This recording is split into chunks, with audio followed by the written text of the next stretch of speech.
Okay, so this last week has been a really tough week. It's been the toughest week so far. Um, I recognized a couple of problems last week. I talked about injuries and also the boredom of this diet and approach I've got. I was eating mostly salads, and the problem is that even though I recognize the boredom, um, I still I kind of recognized that the boredom of the diet as I was doing the video at the end of the week, which was the Sunday. And then, even though I recognized that, then the very next day I went ahead and had a tiny binge.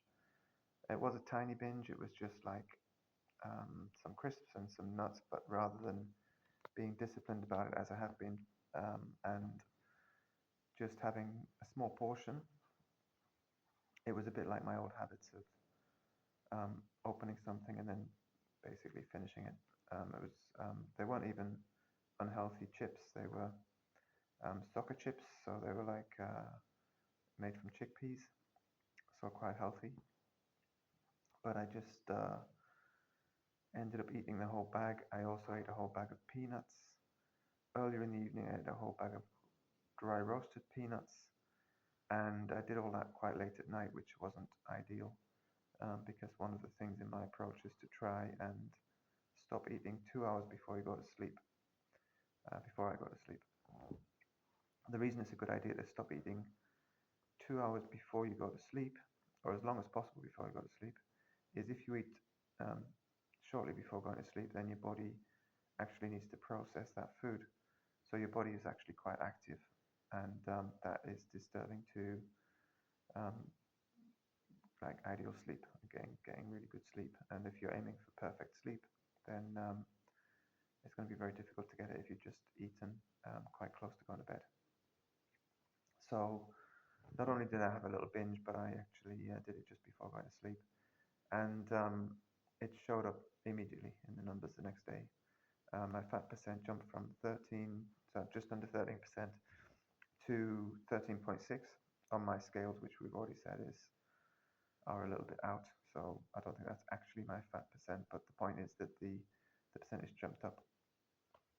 So whatever it really is, it's just jumped up by 0.5%, which is really demotivating because I've been doing this diet quite strictly for I don't know, nearly 2 months now, maybe.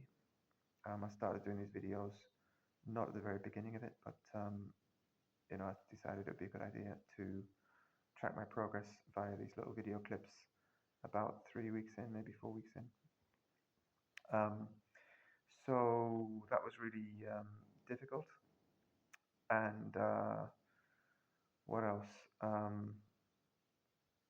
think part of it is a mentality thing as well. So um, I had this thing in my head saying I knew one of the challenges I had was boredom, but rather than my brain saying, okay, put the brakes on, get better, stick to the diet, it was almost like a subconscious message telling me um, it was going to happen. And as well, I had a good weekend in terms of I had some good news related to my work.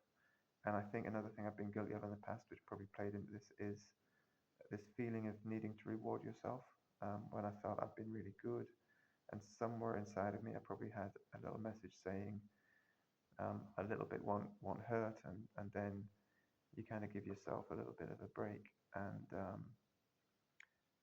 often when I've got a bag of peanuts next to me or something, I'll think, okay, I'll just have a very small amount more, and then a small amount more again, and then before you know it, you finish the bag.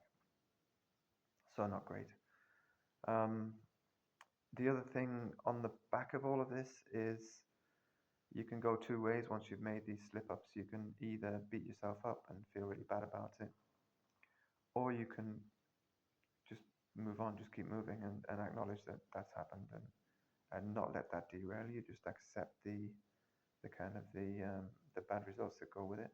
It is really difficult because you work for so long getting somewhere, and then it takes so little to go off the rails.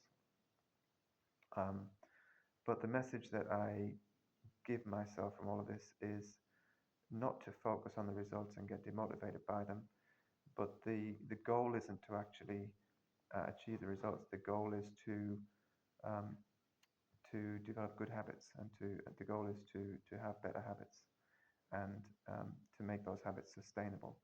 So if I waver and if I don't actually, um, you know, continue to do what I'm doing every day, it just means I haven't quite established those good habits enough yet. But it's getting better all the time. The only other thing that was really tough this week is this vascular age stat actually just got a lot worse.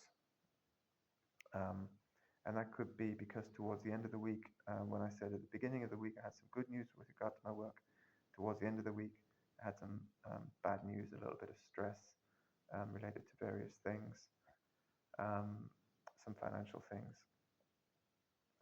which is just things I need to rectify, things I need to chase up, but some bad news there that I need to deal with. And that kind of stress probably translates into, or maybe translates into vascular age. My impression was it actually takes time to get better. So by that logic, you would think it would take time to get worse as well. But my vascular age went, when it was getting down towards my actual age, so 51, 52, my age is 51, and I want to get it below that, it's just jumped back up to 55 and 56 again. So that's really annoying. But it's just something I'm going to have to accept. So the whole point of this particular message this week, message to myself really, to keep going, even though it's a tough week, it's trust the process really. It's just try and get those habits to stick. Trust the process. I am definitely getting used to eating more salads. It's amazing how after having such a sweet tooth, I've gotten used to not really eating sugar. And enjoying quite a lot of the food I'm eating. So, yeah, that's the message for this week.